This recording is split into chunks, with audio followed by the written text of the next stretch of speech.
Welcome everyone, Costin here with a discussion about some of the most hated characters in Warhammer fantasy lore that are Legendary Lords in Total War Warhammer 3.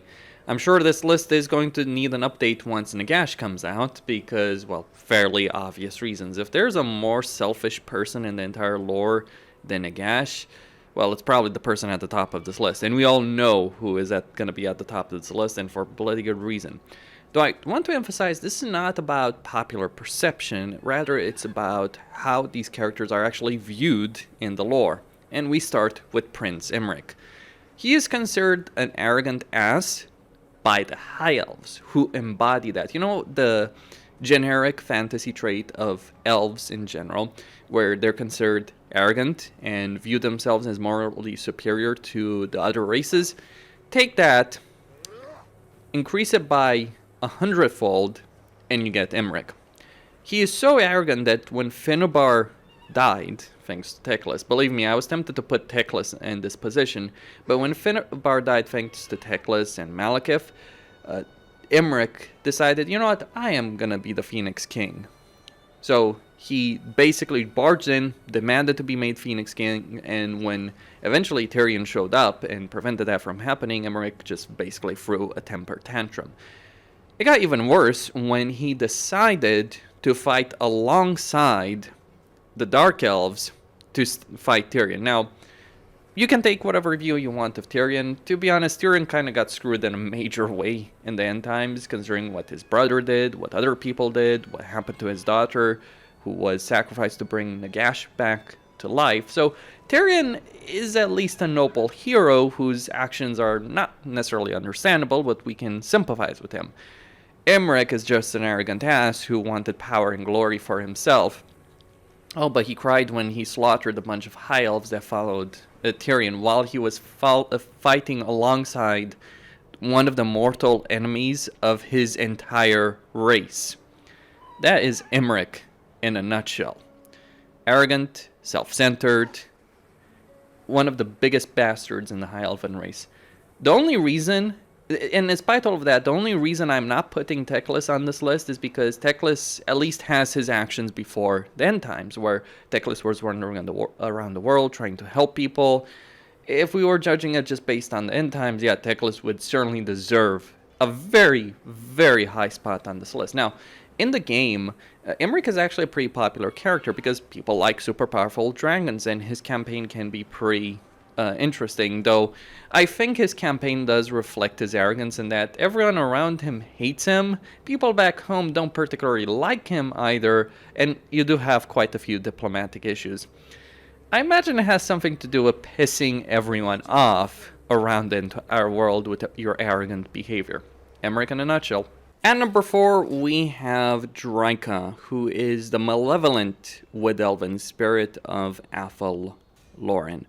Basically, Drycha hates the elves. She hates the alliance between the tree spirits and the elves, even though they've basically helped each other to survive against the forces of the world. She blames the elves for everything. She hates the elves so much that she eats their children for breakfast. She despises the elves so much that she literally will ally chaos in the end times in order to screw them over.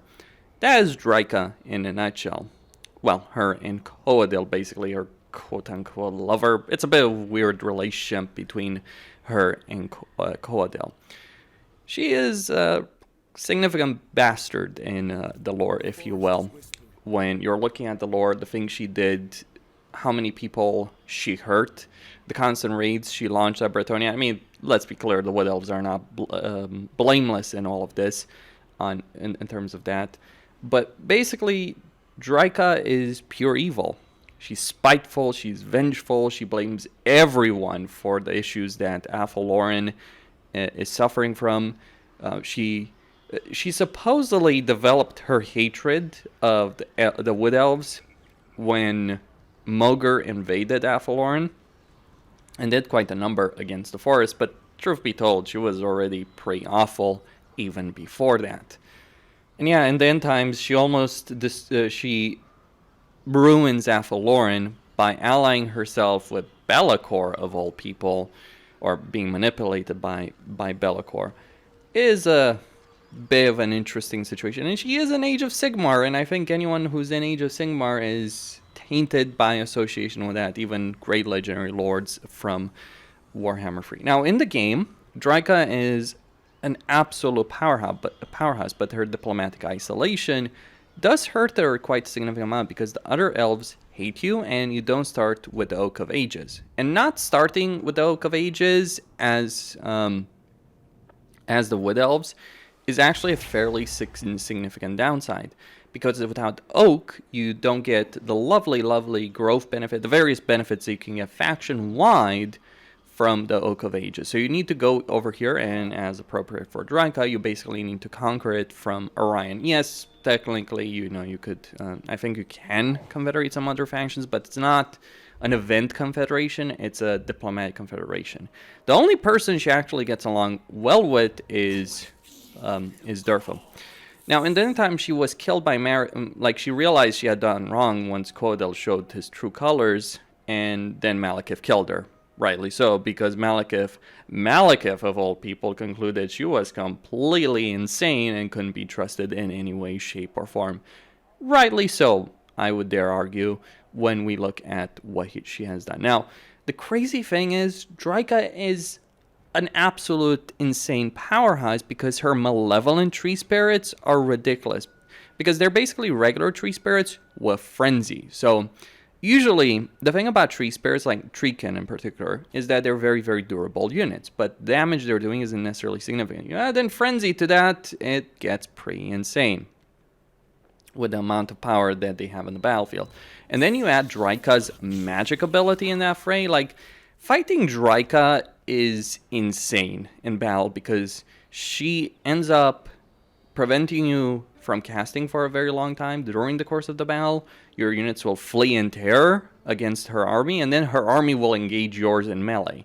Like, even the greenskins, if you're fighting her as Azag, which is a fairly natural conflict, if you will, then you'll find yourself throwing 4 armies at her, and she will give you a run for your money as the greenskins. That is pretty ridiculous, but still an awful character.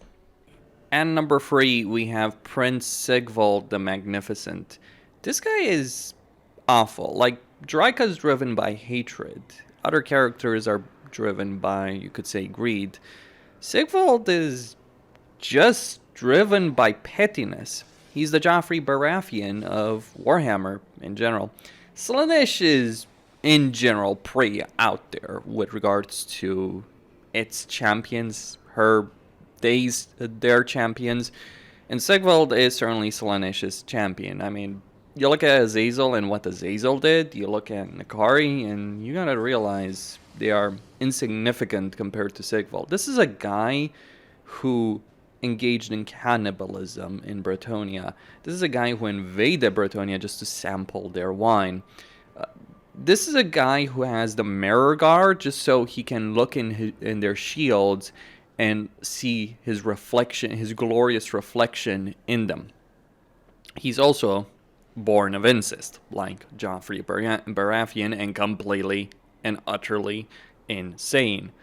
He looks, I think the game does one thing poorly with Sigvald, at least in terms of his portrait over here. He's supposed to be a lot prettier than this, and he's supposed to actually be a lot younger than this, or look a lot younger than this, like completely rotten to the core in a very, very disturbing way that even a Dark Eldar in Warhammer 40k would pause and say, what in the world? That is Sigvald, in essence. Like, self-centered, to the point that even Imrik looks like a reasonable paragon of selflessness. Because Imrik at least fights for his people, right? And he cares about Calador. Sigvald cares for no one, absolutely no one but himself. See, he's so narcissistic that when he suffered a blow in the final battle, he just literally collapsed on the ground, weeping at his incredible appearance being ruined. And then Trog killed him because, well, he hated how Trog looked. Gotta say, he rightly deserved it. Of all the bastards on this list, I think Sigvald is genuinely the most despicable ones. Just on a a personal level there.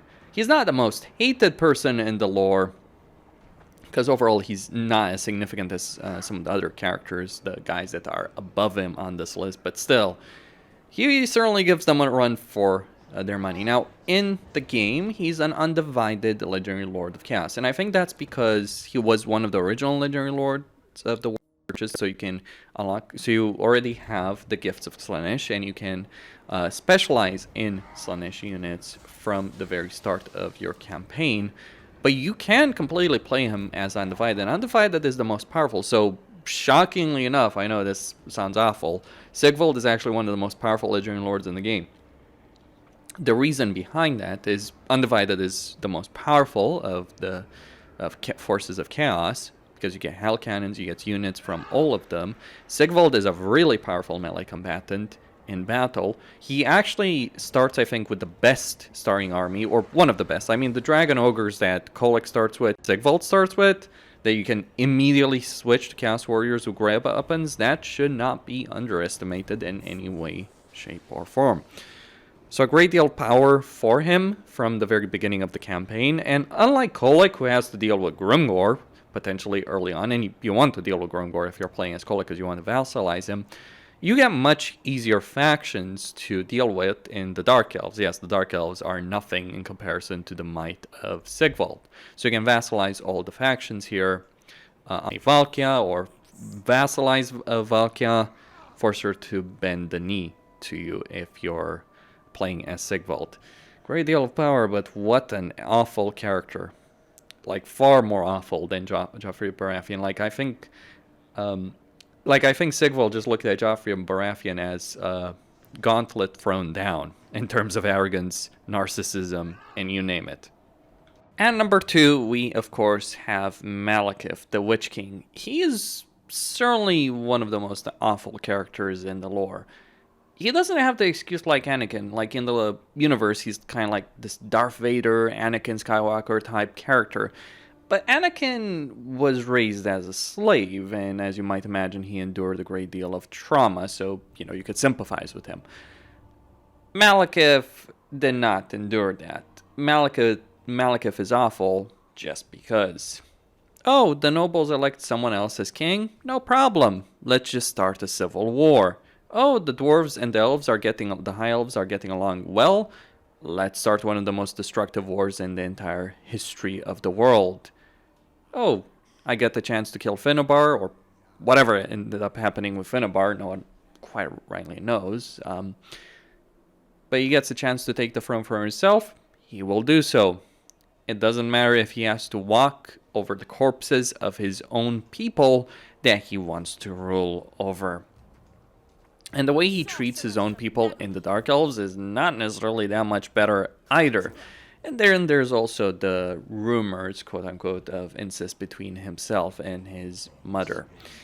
So yeah, Malekith is a pretty savage bastard. A lot of people dislike him in the lore. And it's not even just hatred or dislike, it's also mockery. Like, Malekith is mocked in his final moments, or the final moments of the old world, if you will.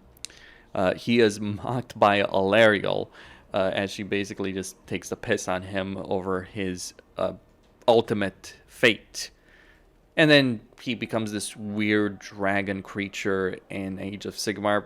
Best not to think about that too much, I think. Now, in the game, Malekith kind of reflects his standing in the lore. A lot of people dislike him.